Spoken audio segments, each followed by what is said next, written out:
Oke, jadi di dalam beberapa tahun terakhir, kalau kita bicara mengenai AI gitu ya, penggunaan AI ini, oleh karyawan di sebuah perusahaan itu sangat meningkat, cepat gitu ya. Nah, mulai dari, karyawan, menggunakan AI itu untuk membantu menulis email, atau mungkin membantu membuat laporan, menganalisa data, atau bahkan menghasilkan suatu konten gitu ya. Nah, namun, dari sisi manfaat gitu ya, nah sebenarnya terkait dengan penggunaan AI itu ada resikonya gitu ya. Nah, yang di mana resikonya di sini pastinya adalah resiko paling besar adalah terkait dengan kebocoran data gitu ya. Baik itu, kebocoran data rahasia ataupun data perusahaan dan sebagainya gitu ya. Nah, tanpa disadari sebenarnya terkait dengan penggunaan AI itu, perusahaan itu perlu melakukan pengaturan ya terkait dengan penggunaan AI secara struktur.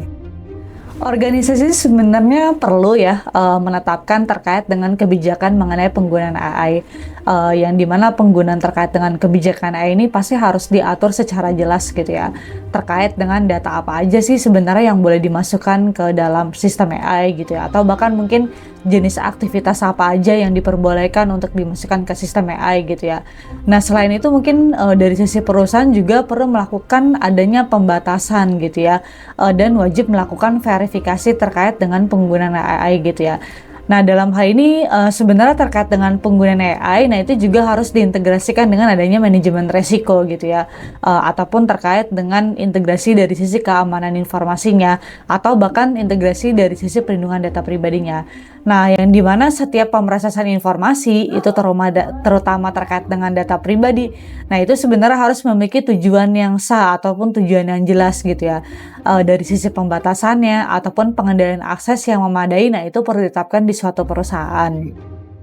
Selain itu juga sangat penting ya, kita perlu memastikan terkait dengan akuntabilitas terkait dengan penggunaan AI gitu ya. Nah, artinya sebenarnya terkait dengan keputusan penggunaan AI ini sebenarnya, menjadi tanggung jawab setiap pekerja ataupun individu yang ada di perusahaan, bukan menjadi tanggung jawab dari sisi sistemnya gitu ya.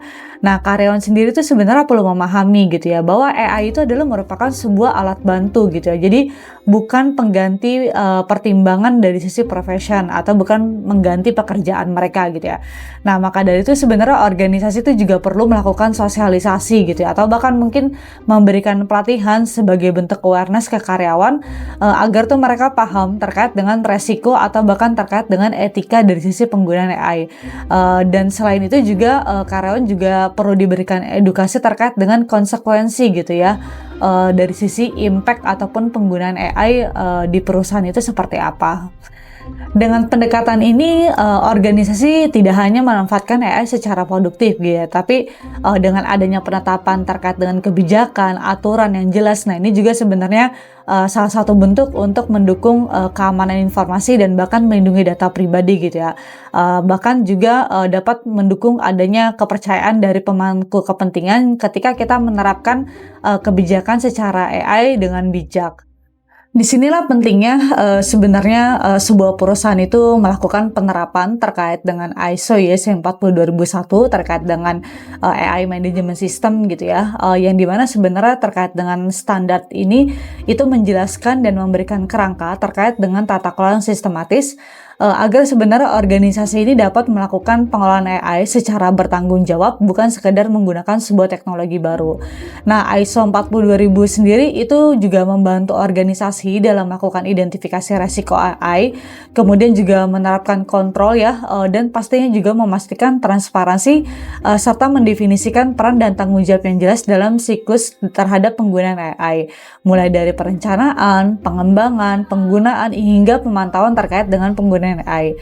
Nah, selain itu dengan menerapkan ISO 40001 sendiri, organisasi juga memastikan bahwa penggunaan AI ini juga agar tetap aman, kemudian, mematuhi secara etik dan dapat dipertanggungjawabkan, sekaligus dengan menerapkan standar ini juga mendukung kepatuhan terhadap regulasi, dari sisi melakukan perlindungan data pribadi, kemudian menjaga kepercayaan pelanggan maupun pemangku kepentingan. Nah, AI ini, akhirnya tidak menjadi suatu alat yang produktivitas. Nah, tapi sebenarnya AI ini juga menjadi bagian dari tata kelola perusahaan yang baik, dengan salah satunya adalah penerapan, framework dari sisi ISO YS 40001. Bagi rekan-rekan yang ingin mengetahui lebih lanjut terkait dengan ISO 40001 atau terkait dengan AI Management System, dapat menghubungi kami, Robert and Associate Indonesia, pada peranala di bawah ini.